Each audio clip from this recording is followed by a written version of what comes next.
حضرت موسیٰ علیہ السلام کے پیٹ میں درد کا احساس ہوتا ہے تو کوہ طور پہ چلے گئے. کیسے جلیل القدر نبی تھے, اللہ سے ڈائریکٹ رابطے تھے, اور جا کے کہا مالک میرے پیٹ میں درد ہو رہا ہے. اللہ اکبر.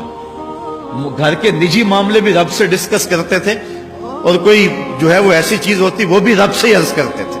کہا میرے مالک میرے پیٹ میں درد کا احساس ہو رہا ہے, دوائی کی پوری لینی ہے تو وہ بھی جا کے کوہ طور سے رب سے ہی لیتے تھے.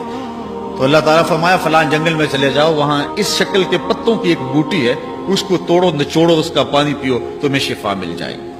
حضرت موسیٰ علیہ السلام گئے اور جا کے بوٹی کو توڑا نچوڑا, پانی پیا, شفا ہو. کچھ عرصہ بیتا, دوبارہ اسی طرح کا درد جاگا. اب نسخہ تو ذہن میں تھا, کوہ طور پہ نہ گئے, اس جنگل میں چلے گئے اور جا کے بوٹی کو توڑا, اس کے پتے نچوڑے, پانی نکالا, پیا, لیکن درد اور زیادہ بڑھ جاتا. پھر دوبارہ آئے کوہ طور پہ, کہا مالک میں نے اسی درد پہ دوبارہ وہی بوٹی کا پانی پیا ہے, لیکن درد بڑھ گیا ہے. کہا موسیٰ اب جو آئے ہو کوہ طور پہ پہلے ہی آ جاتے.